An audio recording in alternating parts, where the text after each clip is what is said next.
मधु दिल्ली में रहने वाली 23 साल की एक रिसेप्शनिस्ट थी। वैसे तो वो ग्वालियर से थी, मगर करीब 15 सालों से वो अपनी माँ के साथ दिल्ली में ही रह रही थी। मधु के पापा ग्वालियर में रहते थे। कई बार बुलाने के बावजूद भी उनके पापा पिछले 15 साल से मधु से मिलने नहीं आए थे। मधु की माँ अक्सर ग्वालियर जाती थी, लेकिन वो कुछ ना कुछ बहाना करके हमेशा ही मधु को ग्वालियर जाने के लिए मना कर देती थी। और इसलिए मधु अपने माँ बाप दोनों से बेहद नाराज रहती थी।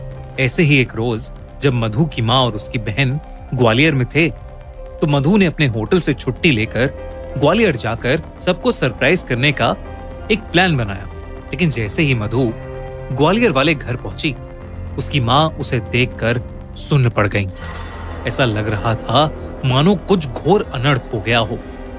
मधु की माँ एकदम से बहुत ज्यादा घबरा गई और वो मधु को वापस दिल्ली जाने की भीख मांगने लगी। मधु को यह बहुत अजीब लगा। उसने अपनी माँ से कहा कि वो अपने पापा से मिलने आई है और उनसे मिले बिना वो कहीं नहीं जाएगी। देर रात हो चुकी थी। मधु की माँ ने उसे बहुत समझाया, लेकिन मधु नहीं मानी। उस रात काफी देर हो चुकी थी, लेकिन उसके पापा अभी तक घर नहीं आए थे, ना ही उनका फोन लग रहा था। मधु की माँ बहुत ज्यादा परेशान हो गई थी और वो अभी भी बार बार मधु से वापस जाने की विनती कर रही थी। अपनी माँ की ऐसी बातें सुनकर मधु का दिल टूट गया था।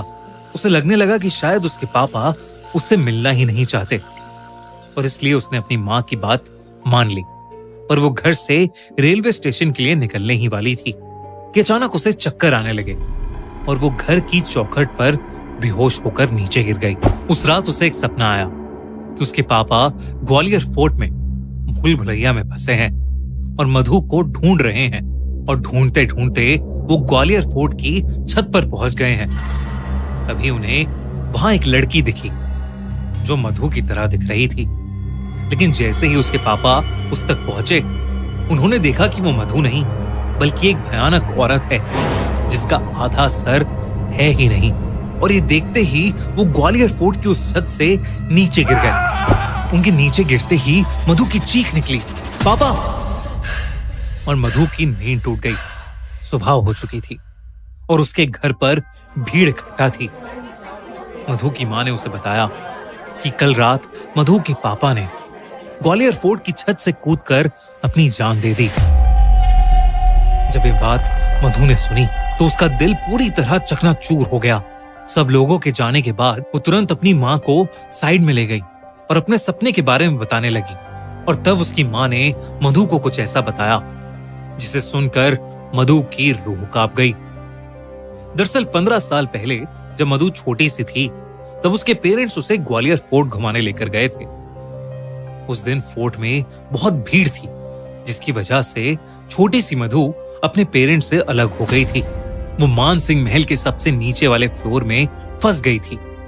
दोस्तों, गुजरात में 2002 में कुछ ऐसा हुआ था जिसने पूरे इंडिया को हिलाकर रख दिया था। मुजफ्फरनगर से अहमदाबाद जाने वाली साबरमती एक्सप्रेस जब गोधरा में रुकी तो अचानक उसके 2 डब्बों में आग लग गई और 59 लोग यानी 59 लोगों की जलकर उस ट्रेन के अंदर मौत हो गई। लेकिन वो आग लगी तो लगी कैसे? क्या है गोधरा कांड का सच? जानने के लिए देखिए हमारी नई क्राइम स्टोरी गोधरा कांड, सिर्फ हमारे crime channel the crime show by खूनी मंडे पर।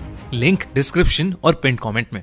जो अंडरग्राउंड था वो उस ग्वालियर फोर्ट की एक ऐसी जगह थी जहां अक्सर कम ही लोग जाते थे। उस जगह को रात में अक्सर बंद कर दिया जाता है, क्योंकि लोग कहते हैं कि ग्वालियर फोर्ट की उस जगह में रात को मुगलों और अंग्रेजों के जरिए मारे और सताए गए राजा रानियों की आत्माएं भटकती हैं। इन्हीं सब बातों से मधु के पेरेंट्स का डर बढ़ता जा रहा था, लेकिन फिर भी उन्होंने गार्ड्स को बताया कि उनकी बेटी मधु अंदर रह गई है। वो सब मिलकर मधु को ढूंढने लगे। तभी अंदर बैठी मधु को अचानक से गाने की आवाज आने लगी। उठकर उस आवाज की तरफ गई। देखते ही देखते मधु को अपने आगे चल रही एक परछाई नजर आई। मधु ने उसे आवाज लगाई तो वो परछाई हवा में कहीं गायब हो गई। तभी मधु को ऐसा लगा कि जैसे उसके पीछे कोई खड़ा है। वो पलटी तो उसने देखा कि सफेद लहंगे में एक औरत उसके सामने खड़ी है।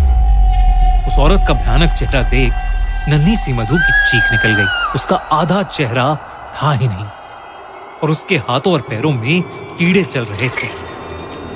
ये देखकर मधु बहुत ज्यादा डर गई और भागकर किसी कमरे में घुस गई। उसने दरवाजा अंदर से लॉक कर लिया और जोरों से रोने लगी।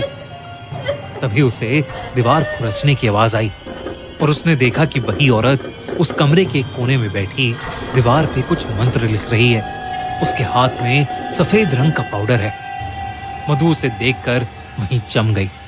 तभी उस औरत ने अपना चेहरा धीरे से पलटा और मधु की तरफ रेंगती हुई आने लगी।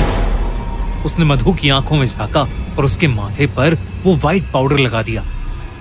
मधु को तभी चक्कर आने लगे और वो वहीं बेहोश हो गई। अगली सुबह मधु का बेहोश शरीर अपने आप उसी पॉइंट से मिला जहां से उसके पापा ने छलांग लगाई थी। इसके बाद मधु उठी ही नहीं। उसके पेरेंट्स उसे कई डॉक्टर्स के पास लेकर गए, मगर कोई समझ ही नहीं पाया कि आखिर वो बेहोशी की हालत में क्यों फंस गई थी। उसकी सांसें तो चल रही थीं, लेकिन वो अपनी आंखें खोल ही नहीं पा रही थी। ऐसा लग रहा था कि जैसे वो कोमा में चली गई हो।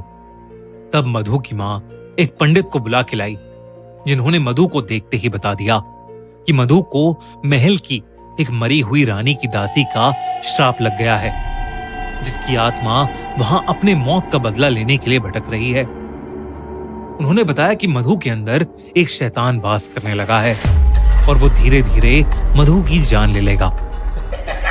मधु के पापा उसे बहुत प्यार करते थे और वो कुछ भी करके अपनी बेटी को बचाना चाहते थे। उन्होंने उस पंडित से कोई ना कोई हल निकालने की विनती की। उन्होंने कहा कि मधु के अंदर की शैतानी आत्मा के प्रभाव से बचने के लिए किसी को मधु के बदले अपनी बलि देनी होगी, जिसमें उस इंसान को उस आत्मा की गुलामी करनी होगी, जिसमें शायद उनकी जान भी चली जाए। मधु के पापा ने कहा कि वो जिंदगी भर उस आत्मा की गुलामी करेंगे, लेकिन मधु को कुछ नहीं होने देंगे। उस पंडित ने एक बहुत बड़ी पूजा की, जिसमें मधु और मधु के माँ बाप साथ में थे। पूजा के दौरान मधु ने आंखें खोली तो उसकी पूरी आंखें लाल थीं और वो उस पंडित को बुरा भला कहे जा रही थी। अचानक ही उस पंडित ने उस पर मंत्र पढ़ते हुए लाल मिर्च का पाउडर फेंका और मधु बेहोश हो गई। कुछ ही पलों में मधु के पापा भी बेहोश हो गए। जब मधु को होश आया तो वो बिल्कुल ठीक थी। पंडित ने बोला कि मधु को ग्वालियर से जितना दूर हो सके ले जाओ, और इसलिए मधु की मां उसे लेकर दिल्ली चली गई, क्योंकि उसके पापा अब उस शैतानी आत्मा के गुलाम थे, इसलिए वो ग्वालियर छोड़कर नहीं जा सकते थे। मधु के जाने के बाद उस आत्मा का श्राप उसके पापा पर चढ़ने लगा। उसके पापा की जॉब चली गई और वो बहुत बीमार रहने लगे। लेकिन जब मधु वापस ग्वालियर आई तो वो आत्मा मधु की जान लेना चाहती थी, लेकिन उसके बदले उसके पापा ने अपनी जान उस आत्मा को दे दी। अपनी मां की पूरी बात सुनकर मधु रोने लगी और अपनी मां से माफी मांगने लगी। मधु की मां को उस पर तरस आ गया और उन्होंने अपनी बेटी को गले लगा लिया। उन्होंने मधु को बताया कि उसके पापा उससे बहुत प्यार करते थे और किसी भी हालत में उसे प्रोटेक्ट करके रखना चाहते थे। इस घटना के बाद मधु और उसकी मां ने ग्वालियर हमेशा हमेशा के लिए छोड़ दिया।